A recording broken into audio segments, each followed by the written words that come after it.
Hello students, class 12th chapter 1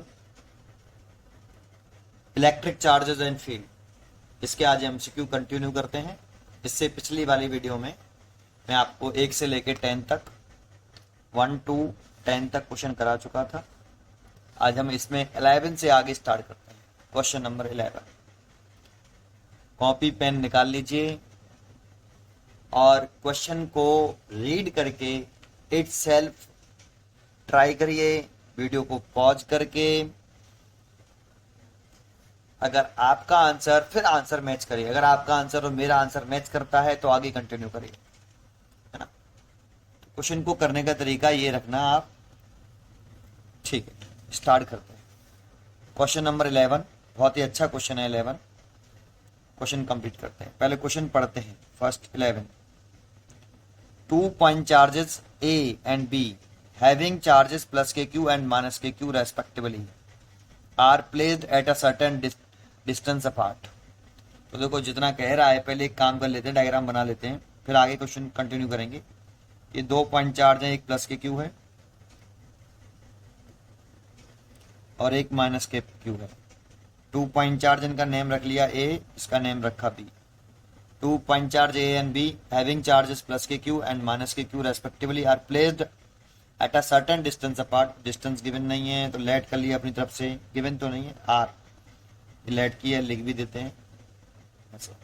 and आगे question आगे continue करते हैं। नेक्स्ट पेपर पे है, इसको हटा देते हैं। Force acting between them is F।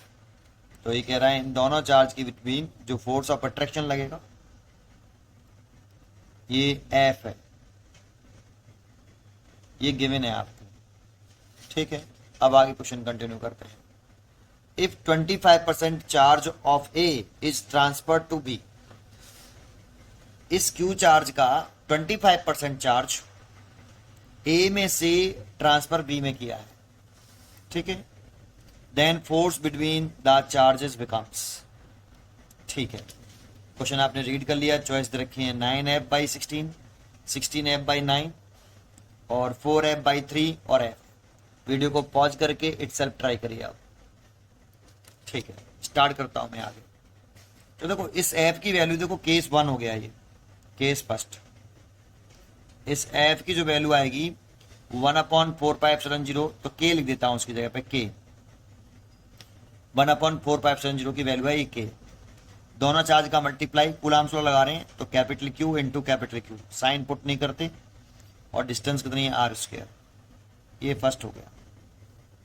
अब कह रहा है कि क्वेश्चन में कह रहा है कि if 25% charge of A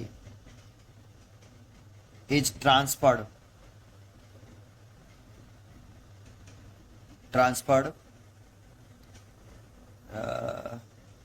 double R होना चाहिए, एक सिंगल है, transferred to B, then new charge कितने हो जाएंगे, न्यू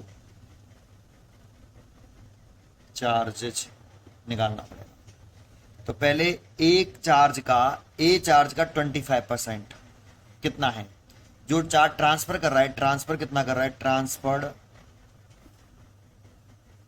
चार्ज कितना है, 25% ऑफ Q। देखो ऐसे लिख सकते हो आप, 25% ऑफ कैपिटल Q।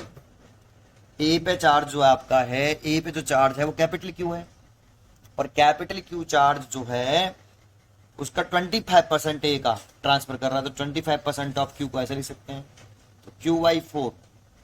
इतना चार्ज आपका ए से बी में ट्रांसफर कर रहा है, इधर से इधर कितना चार्ज ट्रांसफर किया, कैपिटल Q/4, ऐसे, है ना। तो ये तो ए पे अब कितना चार्ज हो जाएगा, तो पहले कितना था Q, और अब कितना ट्रांसफर कर दिया, Q/4 ट्रांसफर कर दिया। भाई जब इसमें से ए में से इसमें जाएगा तो इसका चार्ज घट रहा है, तो कितना चार्ज ट्रांसफर किया है वो हमने देख लिया, 25% ट्रांसफर किया है कैपिटल क्यू का, तो 25% निकाल लिया, Q/4 हो गया। तो इस पे कितना चार्ज हो जाएगा भाई, इस पे चार्ज हो जाएगा 3Q/4। और बी पे कितना आएगा, पहले बी पे कितना था -Q, पहले ऑलरेडी -Q था, और कितना आ गया है Q/4 और आ गया। इधर से ए से Q/4 चार्ज ट्रांसफर किया, तो इसमें से लीव किया, इसीलिए इसमें से सब्ट्रैक्ट कर दिया मैंने, इसमें एंटर किया है, इसमें ऐड कर देता हूं। तो इसका भी कितना हो जाएगा, अगर 4 एलसीएम ले लें हम, तो -4Q + Q, तो -3Q/4। तो इस पे नया चार्ज हो गया वो Q1 और इस पे Q2, इसमें 3Q/4, इस पे -3Q/4, सेपरेशन उतनी है। तो नया फोर्स कितना हो जाएगा वो देखें, तो नया फोर्स अभी भी अट्रैक्टिव नेचर का ही रहेगा F', लेकिन नए फोर्स की वैल्यू लिखें तो K, ये 1/4 की वैल्यू हो गई। दोनों चार्ज का मल्टीप्लाई करते हैं कूलम्ब्स लॉ में, यहाँ पे Q और Q था तो Q इंटू Q किया था पहले, अब कितना हो गया है 3Q/4 और 3Q/4, साइन पुट नहीं करते, 3Q/4 मल्टीप्लाइड बाई 3Q/4, और सेपरेशन उतनी ही है R², तो ये हो जाएगा 9/16 KQ into Q over R²। और इसकी जगह पर हम पुट कर सकते हैं कितनी वैल्यू, F। अगर हम F इसमें पुट कर दें तो आपकी F' की जो वैल्यू आएगी, F' की वैल्यू आ जाएगी 9/16 F। तो नया फोर्स होगा 9/16 F। चॉइस देख लेते हैं, इसकी A चॉइस है, 9F/16, A choice is the right answer. 11 का A इज द राइट। ठीक है, 12 क्वेश्चन रीड करिए। 2 particle of equal mass M and charge Q are placed at a distance of 16 centimeter. They do not experience any force. The value of Q upon M is, पूछ रहा है। 2 particle हैं, देखो question को मैं बना लेता हूं यहाँ इस जगह पर, ये क्वेश्चन नंबर 12 है ना। क्या कह रहा है देखिए, 2 पार्टिकल ऑफ इक्वल मास, तो 2 पार्टिकल ले लो, इनके, इसका मास M है और इसका भी मास M है, और चार्ज इसका Q है और इसका भी Q है, और एक दूसरे से 16 सेंटीमीटर ये लेट कर लेते हैं, A सेपरेशन A लेट कर लेते हैं, 16 सेंटीमीटर गिवन है वैसे प्लेस्ड है। दे do not have any, they do not experience any force, ये कह रहा है दे do not experience any force, ये कोई एक्सपीरियंस फोर्स नहीं कर रहे, मतलब इस चार्ज पे नेट फोर्स 0, इस चार्ज पे भी नेट फोर्स 0। और Q अपॉन M की वैल्यू पूछ रहा है आपसे, Q/M की वैल्यू कितनी होगी ये पूछ रहा है। तो क्वेश्चन आपने पढ़ लिया, ट्राई करें। तो देखो, 2 मास बॉडी के बीच में लगता है ग्रेविटेशनल फोर्स ऑफ अट्रैक्शन, तो ये मास और ये मास एक दूसरे को ग्रेविटेशनल फोर्स से अट्रैक्ट करेंगे, इक्वल एंड अपोजिट ऐसे, ये ग्रेविटेशनल फोर्स, ये भी ग्रेविटेशनल है, ये 2 मास बॉडी के बीच में, तो gravitational force on 2 mass bodies FG, जी दोनों मास का मल्टीप्लाई कर लेते हैं, तो M इंटू M, और शॉर्टेस्ट सेपरेशन जो है इनके बीच की सेपरेशन मैंने 16 सेंटीमीटर थी, A लेट कर लेते हैं थोड़ी देर के लिए, तो A², और ये अट्रैक्टिव नेचर का होता है ओनली, ठीक है। 2 चार्ज के बीच में लगता है इलेक्ट्रोस्टैटिक रिपल्सिव फोर्स, तो इस पे इलेक्ट्रोस्टैटिक रिपल्सिव फोर्स और इस पे भी electrostatic repulsive force Fe। Electrostatic force on 2 charge bodies, ये लग रहा है Fe 1/4πε0, दोनों चार्ज का मल्टीप्लाई और उनके बीच की शॉर्टेस्ट सेपरेशन A। अब इस वाली बॉडी पर, इस मास बॉडी पर 2 फोर्स लग रहे हैं, लेकिन वो क्वेश्चन में गिवन है कि, क्वेश्चन की डिमांड है कि दे do not experience any force, तो नेट फोर्स कितना 0, तो इस पर नेट फोर्स कितना लग रहा है, इस वाले पर नेट फोर्स 0 है, ऐसा क्वेश्चन में गिवन है। और इस पर अगर नेट फोर्स जीरो है वो तभी पॉसिबल है जब ये दोनों एक दूसरे के कैसे होंगे, इक्वल एंड अपोजिट, एक दूसरे को बैलेंस कर ले। तो सो एफ ई और एफ एम अगर इक्वल हो जाएं, और दरअसल में अपोजिट दिख ही रहे हैं, एफ ई और एफ जी सॉरी, तो एक दूसरे को कैंसिल कर देंगे, नेट फोर्स जीरो हो जाएगा और उस कोई फोर्स एक्सपीरियंस नहीं करेगा। ये इस पे एक दूसरे को कैंसिल कर रहे हैं, इन दोनों ने एक दूसरे को कैंसिल कर दिया, इसको एक दूसरे को कैंसिल कर दिया, they do not experience any force. So F is equal to F G, magnitude में इक्वल और डायरेक्शन में अपोजिट। तो एफ ई की वैल्यू कितनी है, 1/4πε0 Q square over A square, और इसकी वैल्यू हो गई G M square over A square. देखो ए स्क्वायर से ए स्क्वायर कैंसिल हो गया।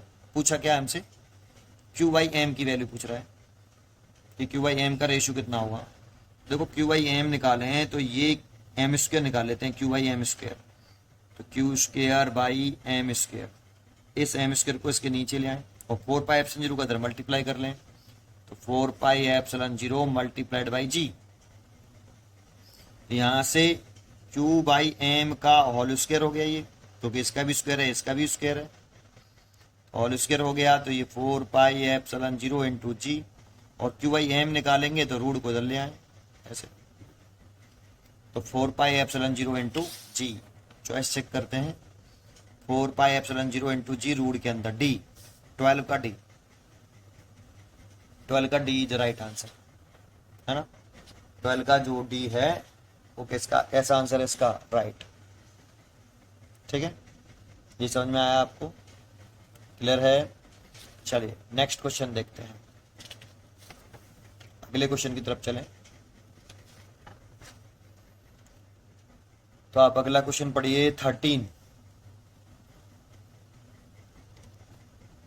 2 point charges placed at a certain distance r in air exert a force F on each other. ठीक है, then the distance r dash at which these charges will exert the same force in a medium of dielectric constant K is a given by. आपने question पढ़ लिया, तब solution शुरू करते हैं। इसको थोड़ा सा यहाँ से फोल्ड कर लें पहले, जिससे आपको क्वेश्चन दिखाई दे पाए ऐसे, और शुरू करते हैं यहाँ, चॉइस भी छुपा लेते हैं। Question number 13। तो 2 पॉइंट चार्जेस हैं, placed at a certain distance. तो देखो पॉइंट चार्ज गिवन नहीं तो लेट करने पड़ेंगे, तो लेट कर लिए 2 पॉइंट चार्ज Q1 और Q2, एक दूसरे से कितनी डिस्टेंस पे प्लेस्ड है, R। मीडियम कौन है, AR। कितना फोर्स एक्सर्ट कर रहे हैं, F। तो F की वैल्यू लिख लेते हैं, F is equal to, coulombs लगा लेते हैं, 1/4πε0 Q1 Q2 over R square. ये तो फर्स्ट केस हो गया। सेकंड केस में अब क्या कह रहा है, देखो ये तो फर्स्ट केस हो गया आपका, ये केस फर्स्ट हो गया। सेकंड केस देखते हैं, कह रहा है कि then the distance R dash at which the d charge will exert the same force in a medium of dielectric constant K dash is given by। जानते हो जब हम इन्हीं सेम चार्ज कह रहे हैं ना, सेम चार्ज, डी चार्ज मतलब वही वाले चार्ज, यही वाले चार्ज लेने, चार्ज नहीं बदलने हैं। लेकिन एक बात, अगर हम सेपरेशन चेंज ना करें, केवल मीडियम पुट कर दें, तो मीडियम पुट कर दें और सेपरेशन चेंज ना करें, तो मीडियम चेंज का पुट कर देने से फोर्स घट जाता है, तो फोर्स तो डिक्रीज होगा। लेकिन हम चाहते हैं कि फोर्स डिक्रीज ना हो, तो देखो मीडियम पुट करने से फोर्स डिक्रीज हो रहा है, तो आर को इस तरह से सेट करो कि वो फोर्स जितना डिक्रीज हुआ है उतना ही इंक्रीज हो जाए। आर घटाना पड़ेगा या बढ़ाना पड़ेगा, आर हम घटाएंगे तो ये बढ़ेगा। तो देखो मीडियम पुट करने से फोर्स घट रहा है, तो आर को आप कम करके एफ को बढ़ा लो।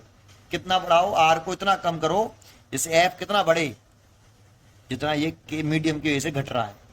तो यहाँ पे दो चार्ज के बीच की सेपरेशन कम हो जाएगी। कम कर लेते हैं, Q2 कर लिया। अब ये बोल रहा है R डैश, आपको कुछ करना नहीं है, बस दे रखा है R डैश, और इसमें क्या भर लिया उसने, पूरे में एक डाइलेक्ट्रिक मीडियम भर लिया, ये जिसका डाइलेक्ट्रिक कांस्टेंट K। तो जो नया फोर्स, नया कितना हो जाएगा भाई, तो नया फोर्स हो जाएगा 1/4πε0 K। तो देखो इस डाइलेक्ट्रिक कांस्टेंट की वजह से फोर्स घट रहा है ना, लेकिन यहाँ पे सेपरेशन भी आपने क्या कर दिया, चेंज कर दिया, आर डैश कर दिया स्क्वायर। अब क्वेश्चन की डिमांड है, ये क्वेश्चन की डिमांड है ये दोनों फोर्स कैसे रहें, सेम ही रहें, कोई इफेक्ट नहीं पड़े। ये क्वेश्चन की डिमांड है। Will exert the same force in medium, same force, तो ये इक्वल हो, क्वेश्चन में गिवन ही है ये। तो क्या पूछ रहा है कि रिलेशन कैसा हुआ, मतलब आर डैश की वैल्यू पूछ रहा है कि आर डैश कितना हो जाएगा, तो वैल्यू पुट कर दो। एफ डैश की value 1/4 pi epsilon 0 Q1 Q2 over K भी है इसमें, और ओवर आर डैश का स्क्वायर, और एफ की वैल्यू पुट कर दो 1/4 pi epsilon 0 Q1 Q2 over R का स्क्वायर। तो ये तो कट कैंसिल हो जाएगा बेटा, ये वाला ऊपर बचेगा, यहाँ नीचे बचेगा के आर डैश का स्क्वायर, और नीचे बचेगा 1/r स्क्वायर। क्रॉस मल्टीप्लाई कर लो, तो R dash square K is equal to R square, तो आर डैश का square is equal to R square by K. तो आर डैश निकाल सकते हो आप यहाँ से, R dash is equal to root के अंदर R square by K, so R dash is equal to R root K. तो चॉइस चेक करते हैं, इसकी जो चॉइस है हमारा आ रहा है आर बाई रूट के, तो आर बाई रूट के सी चॉइस आ गया, 13 का सी, आर बाई रूट के, तो 13 का C is the right answer. 14 question देख लेते हैं, क्वेश्चन नंबर 14 क्या है, थोड़ा सा इसको ऐसे करके थोड़ा सा यहाँ से फोल्ड कर लेते हैं, या चलो पूरा रख लेते हैं ऐसे। क्वेश्चन नंबर 14 देखिए, एक ऑब्जेक्ट है A has charge of -2 microcoulomb and the object B has charge 6 microcoulomb, which of the following is true. तो देखो पहले चॉइस पढ़ लिया ना, F A B is equal to -3 F B A, F A B is equal to -K F B B A, ये चार choice रखी।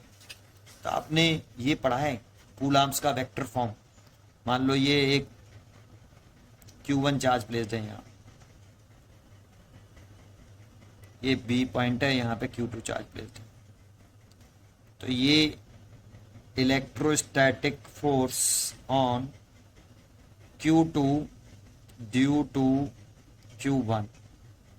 अब Q2 का किस पॉइंट पे प्लेस्ड है, B पॉइंट पे प्लेस्ड है, और Q1 प्लेस्ड है A पर, तो आप इसे क्या लिखोगे, B पहले आ रहा है तो एफ बी ए,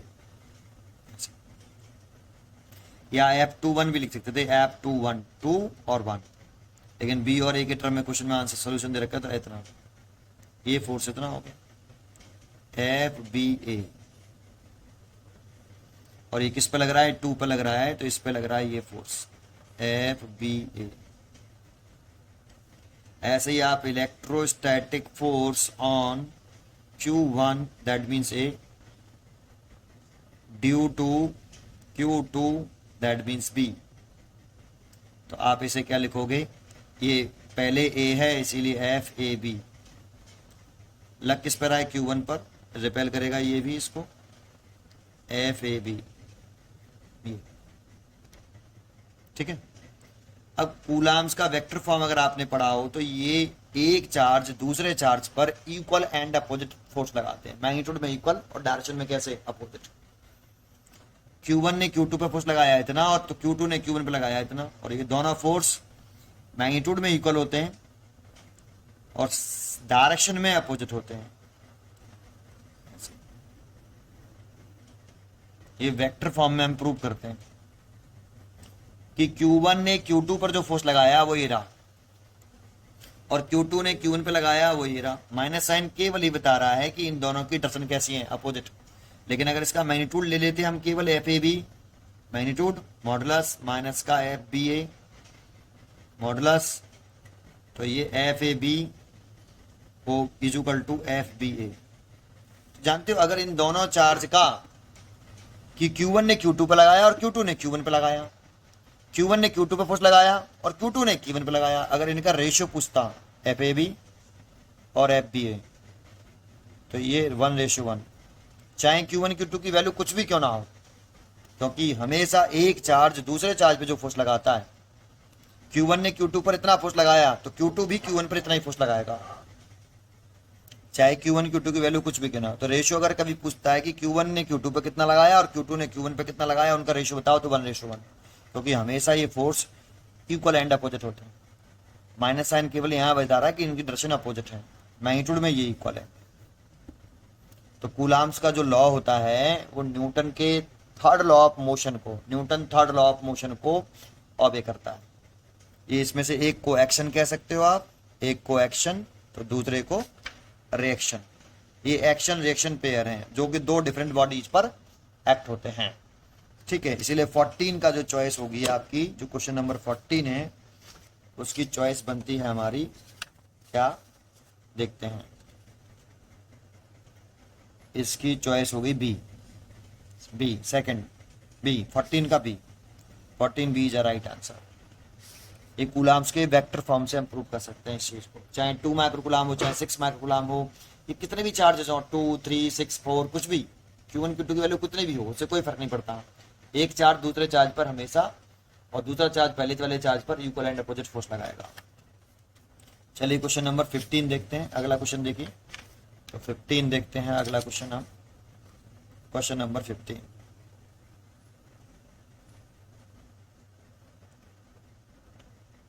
इलेक्ट्रिक चार्जेस 1 माइक्रोकूलम, -1 माइक्रोकूलम और 2 microcoulomb are placed in air at the corner ABC respectively of the equilateral triangle ABC having the length of each side 10 cm. The resultant force on charge Q at C. तो एक equilateral triangle है ना, equilateral triangle ABC, तो एक आप equilateral triangle बना लीजिए।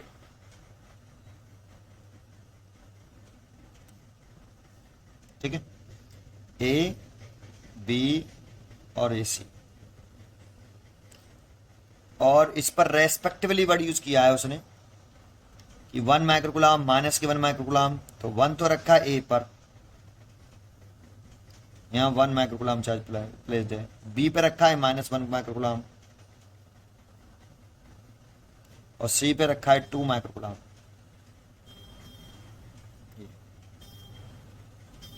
इसकी साइड दे रखी है 10 सेंटीमीटर, तो इक्विलैटरल ट्रायंगल की तो सभी साइड बराबर होती हैं, 10 10 10।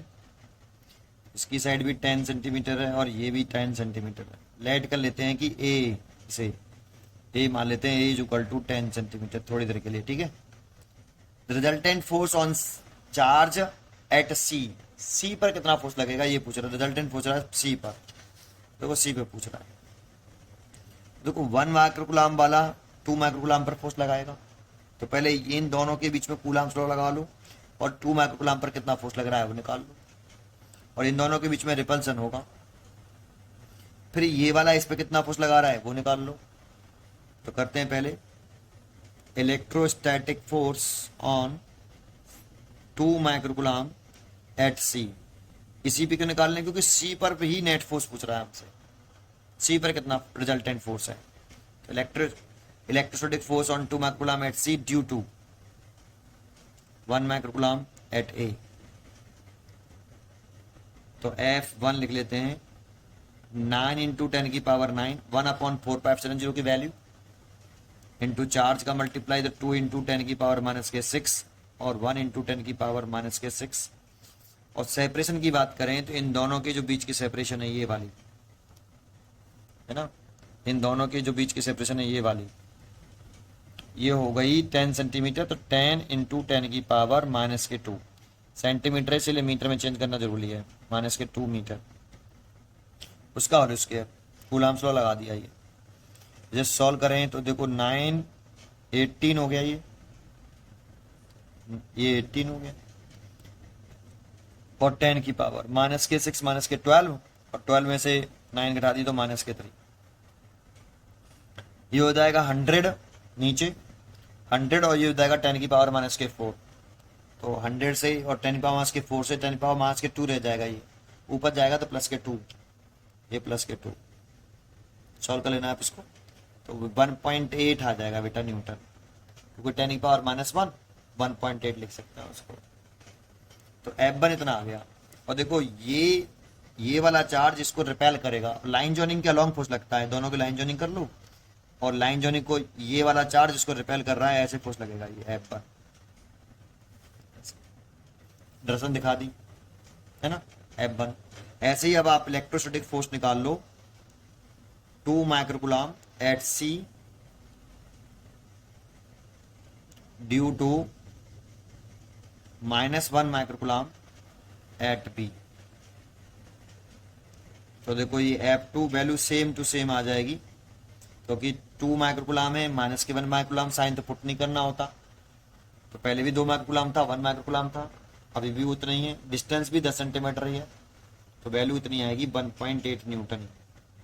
बट क्या होगा कि ये चार्ज इसको क्या करेगा, अट्रैक्ट या रिपेल, तो अब अट्रैक्ट करेगा ये ऐसे, ये F2 अट्रैक्ट करेगा बेटा। अट्रैक्शन तो होता होगा, -1 प्लस के 2 को अट्रैक्ट करेगा। अब बताओ ये इक्विलेटरल ट्राइंगल है, तो ये एंगल तो 60 डिग्री, ये भी 60 डिग्री और ये भी 60 डिग्री। तो F1 F2 के बीच में टेल टू टेल एंगल यही तो होगा, F2 और F1 इनके बिटवीन कितना एंगल होगा ये, और ये कितना होगा 120 डिग्री। तो रिजल्टेंट निकाल लो। तो नेट फोर्स ऑन C या रिजल्टेंट फोर्स ऑन C भी कह सकते हो, F is equal to, comma लगा ले, किसका रिजल्टेंट निकालना है, F1 का स्क्वायर प्लस F2 का square plus 2 F1 F2 cos, यहां जो एंगल लिखते हैं, जो भी दो यहां लिखे उनके between angle, angle between F1 vector और F2 वेक्टर, ये वेक्टर क्वांटिटी यहां तो है फोर्स। तो F1 F2 के बिटवीन ही एंगल देखा है हमने यहाँ पर, टेल टू टेल कितना है 120 डिग्री। सो F1 की वैल्यू 1.8 न्यूटन, F2 की वैल्यू भी 1.8 न्यूटन, प्लस 2 इंटू 1.8 इंटू 1.8 और cos 120 डिग्री। और cos 120 डिग्री की वैल्यू होती है 1.8 का स्क्वायर हो गया प्लस 1.8 का होल स्क्वायर हो गया प्लस 2 इंटू 1.8 इंटू 1.8 और इसकी वैल्यू होती है -1/2। देखो 2 से ये 2 कैंसिल हो गया, और ये 1.8 का होल स्क्वायर हो गया, और ये माइनस भी है, ये माइनस आ गया, तो इससे ये कट गया, यहाँ बचा केवल 1.8 न्यूटन। नेट फोर्स आया है 1.8 न्यूटन। तो चेक करते हैं क्वेश्चन नंबर 15 का बी चॉइस हो गया, 15 का बी। तो क्वेश्चन नंबर 15 का B is a right answer. ठीक है, ये 15 का राइट हो गया। अगला क्वेश्चन देखते हैं इसमें 16। तो क्वेश्चन नंबर 16 रीड करिए आप। Question number 16, each corner A and C has charge Q1 on each corner B and D has charge minus के Q2 of square ABCD of side L। देखो पहले एक स्क्वायर ना लो आप, थोड़ा सा नीचे ना लेता हूँ डायग्राम, यहाँ ध्यान दो, एक स्क्वायर ना लेता हूँ, ना पहले नामकरण कर देता हूँ ABCD। अब क्वेश्चन पढ़ते हैं दोबारा से। क्वेश्चन क्या कह रहा है देखो,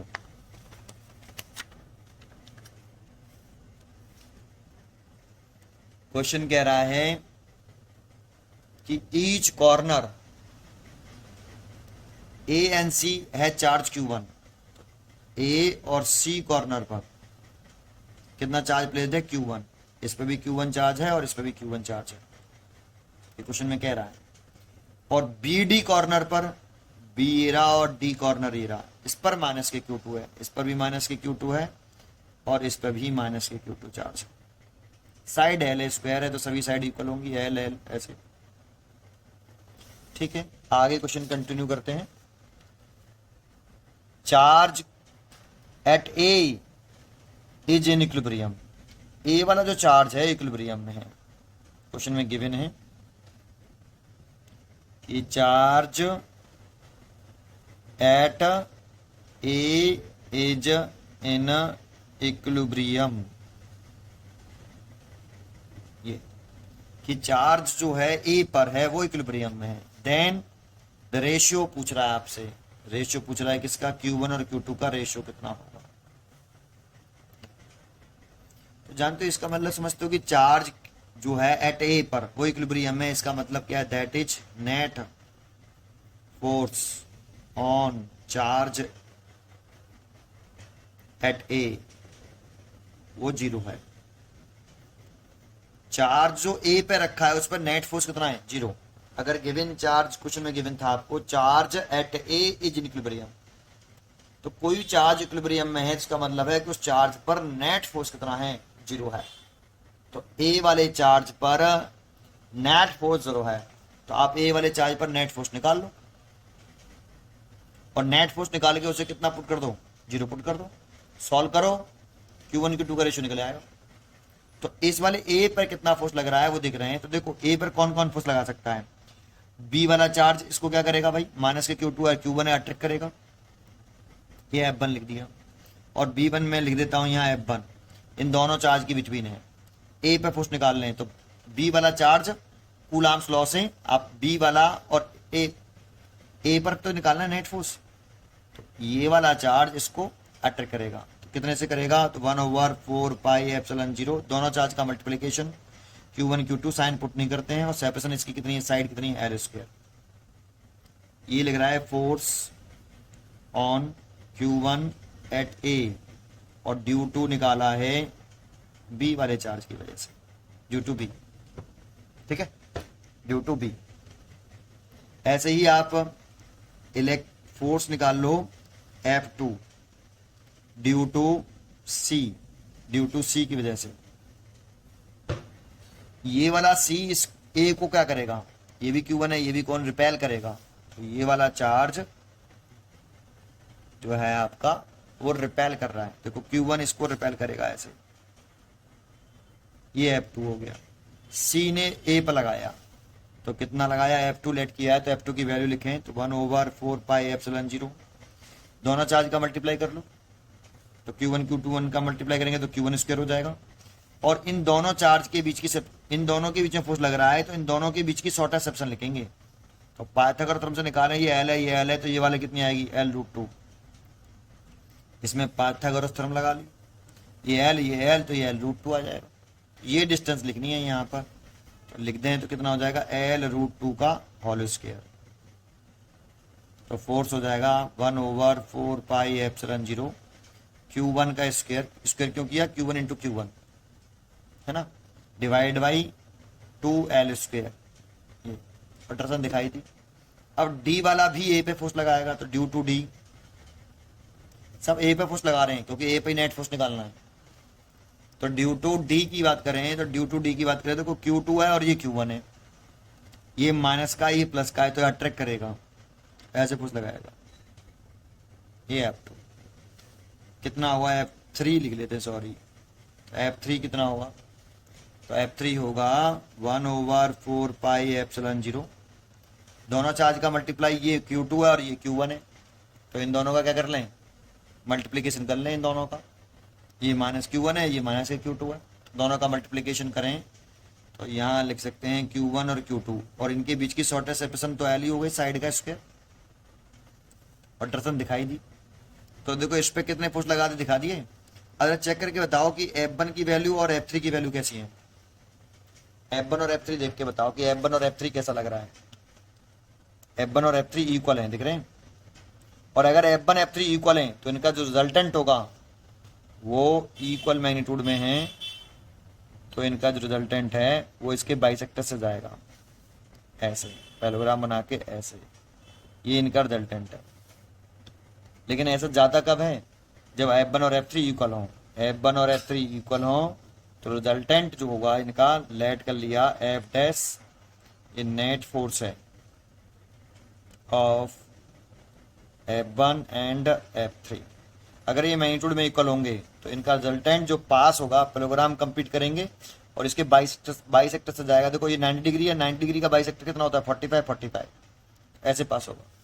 इसकी वैल्यू निकालें तो F dash is equal to कितना है, F1 का स्क्वायर प्लस F3 का स्क्वायर प्लस 2f1 f3 और कितना एंगल है इनके बीच में 90 डिग्री। f1 और f3 के बिटवीन कितना एंगल है 90 डिग्री, तो ये 90 डिग्री, तो ये जीरो जाएगा, कॉस 90 के लिए जीरो।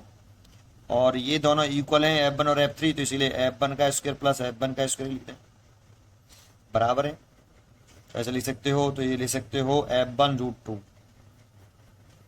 अब देखो इन दोनों का नेट फोर्स निकाल लो फाइनली, ये इस f2 का और f डैश का, दोनों डायरेक्शन कैसी हैं, अपोजिट। जब अपोजिट डायरेक्शन होती हैं तो हम सब्ट्रैक्ट कर देते हैं, और डायरेक्शन सेम होती हैं तो ऐड कर लेते हैं, और अब किसी एंगल से होता तो ये वाला फॉर्मूला लगाते हैं। सेम डायरेक्शन में ऐड करिए, फॉर्मूला तो यही लगाया है, सेम डायरेक्शन होने पर थीटा 0 रखते हैं तो f1 प्लस f2 हो जाता है, और थीटा 180 रखते हैं तो सब्ट्रैक्ट हो जाएगा बेटा। इसी में रिजल्टेंट निकालने का फॉर्मूला तो यही है। और मैंने एक सेंटेंस बना लिया है, सेम डायरेक्शन में ऐड करिए, अपोजिट डायरेक्शन में सब्ट्रैक्ट करिए, और किसी एंगल से आए तो फॉर्मूला लगाइए, फॉर्मूला ये वाला। तो यहाँ अब डायरेक्शन कैसी है, अपोजिट, इसलिए सब्ट्रैक्ट कर लीजिए। तो net force on charge Q1 at A, तो F is equal to F2 minus F dash, और इसकी वैल्यू दे रखी है 0। Net force on charge at A 0 रखा है, इक्विलिब्रियम में रखा था, तो 0 रख देंगे इसको, is equal to F2 minus F dash, F dash is equal to F2। F dash की वैल्यू कितनी है बेटा, F1 रूट 2, F1 रूट 2, और F2 की वैल्यू कितनी है, F2 की वैल्यू ये रही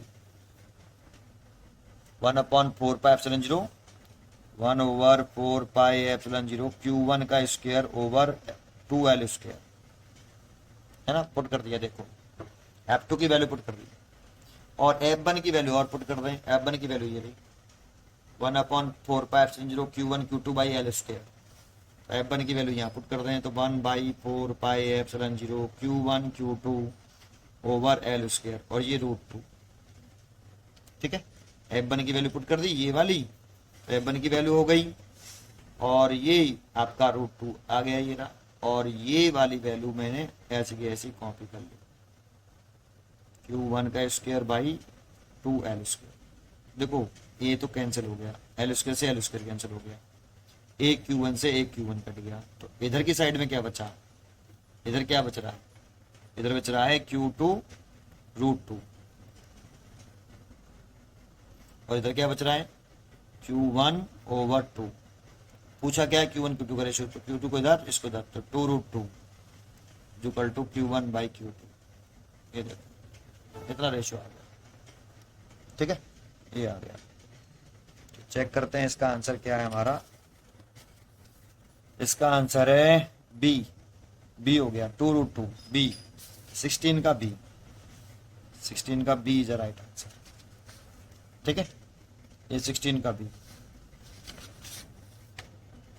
पढ़ते रहिए एंड खुश रहिए, नेक्स्ट वीडियो में आगे क्वेश्चन। Thank you.